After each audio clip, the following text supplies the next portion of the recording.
യാത്രക്കിടയിൽ സുമുഖനായ ഒരാളെ യുവാവ് പരിചയപ്പെട്ടു. ആരാണെന്ന ചോദ്യത്തിന് ചെകുത്താൻ എന്നായിരുന്നു അപരിചിതൻ്റെ മറുപടി. യുവാവ് പറഞ്ഞു, നിങ്ങൾ നുണ പറയുകയാണ്. നിങ്ങൾ ചെകുത്താനല്ല. വിരൂപവും അനാകർഷകവുമാണ് ചെകുത്താൻ്റെ രൂപമെന്നാണ് ആളുകൾ എന്നോട് പറഞ്ഞിരിക്കുന്നത്.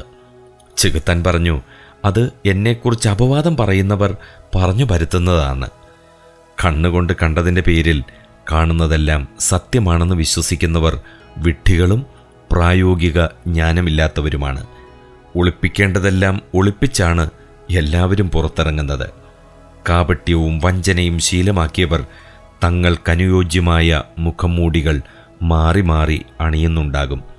അത്തരക്കാരെ തിരിച്ചറിയാനാകാത്ത വിധം മങ്ങിയതാകരുത് ആരുടെയും കാഴ്ച. സാമാന്യബോധത്തിൻ്റെ പരിസരത്ത് നിന്ന് വേണം ഇടപഴകലും വിലയിരുത്തലും നടത്താൻ. സുന്ദരമായവയിലെല്ലാം സുഹൃതമുണ്ടാകുമെന്ന് തെറ്റിദ്ധരിക്കരുത്. വികൃതമായവയെല്ലാം വിശുദ്ധമല്ലെന്നും കരുതരുത്. പുഞ്ചിരിക്കുന്നവരിൽ പ്രതികാരം കണ്ടേക്കാം. പിണക്കം നടിക്കുന്നവരിൽ സ്നേഹം ഒളിച്ചിരിപ്പുണ്ടാകും. ശകാരിക്കുന്നവരിൽ കരുതലുണ്ടാകും.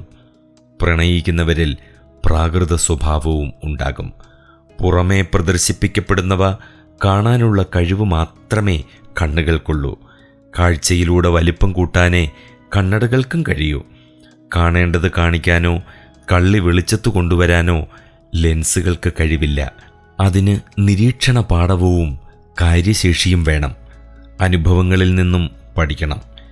എന്തിനേയും മുൻവിധിയിലൂടെ സമീപിക്കാനുള്ള പ്രവണത മറികടക്കണം. പ്രദർശനയോഗ്യതയുള്ളതെല്ലാം പ്രചോദനാത്മകമാകണമെന്ന് നിർബന്ധമില്ല. അകക്കാമ്പ് കണ്ടെത്തണമെങ്കിൽ അകത്തേക്ക് തന്നെ നോക്കണം.